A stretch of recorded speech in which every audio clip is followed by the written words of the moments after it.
I am Reverend John James McCook. I was born in Ohio in 1844, and I died in 1927. I was 83 years old.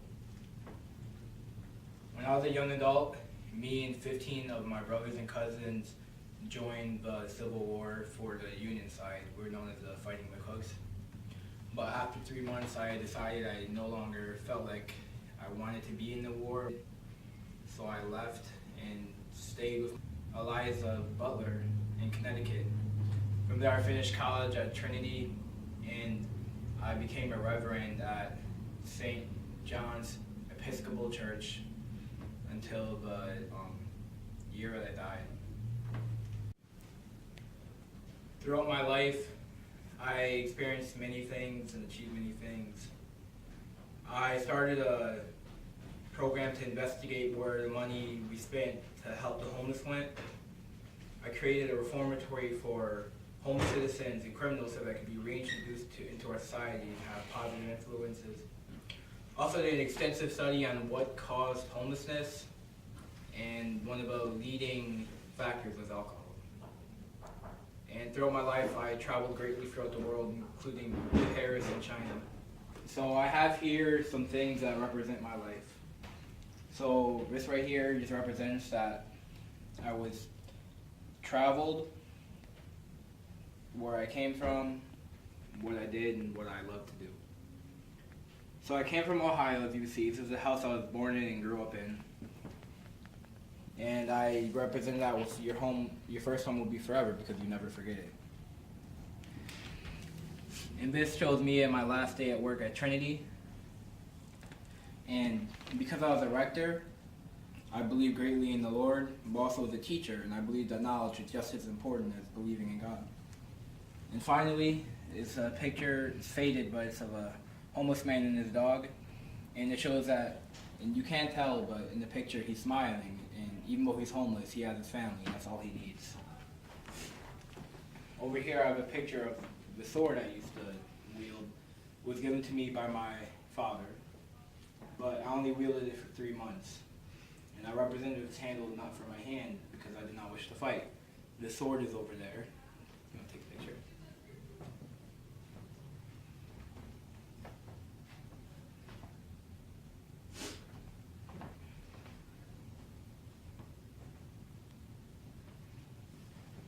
I have another picture of what is inscripted onto the blade because I wanted to preserve the Union, and I did for 3 months. I have here a letter to my brother explaining to him why I left the war, even though the other 14 of us stayed in the war. Have no worry, Hen, short for Henry. If there is one thing you don't have to worry about, is my steadfast approach to learning here at Trinity. I have no intentions of being anything less than the best I can be, the best I will be. I shan't waste 1 hour and betray the efforts that the 15 of us have put in since the very first day 3 months ago.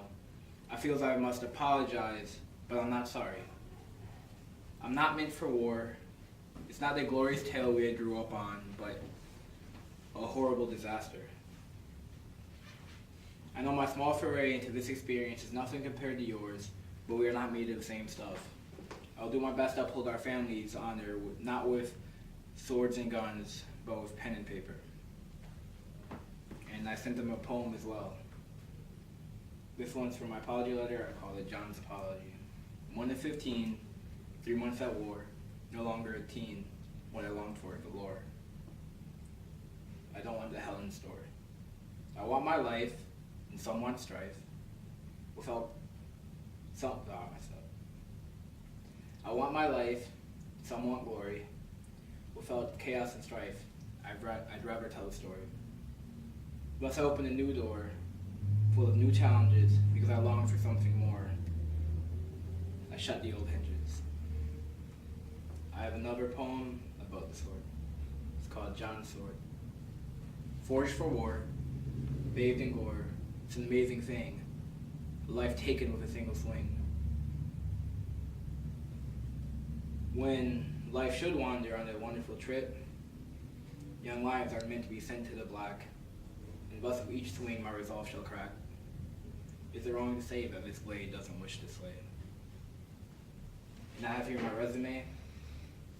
I live on 316 Main Street, Hartford, Connecticut, and my phone number is 860-666-6667.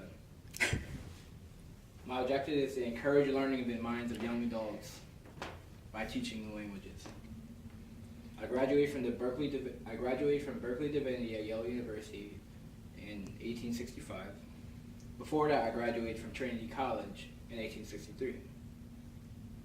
I served as a rector at St. John's Episcopal Church from 1867 to 1927. I educated young adults in foreign language at Trinity College.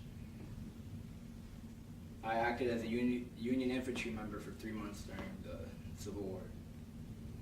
And I was the chairman of a committee to investigate municipal expenditures of alms, which was investigating where they put money into homeless welfare. I established a reformatory for criminals and homeless folks. I was the author of the social reform papers of John James McCook, and I experienced a diverse number of cultures and traditions while traveling the world.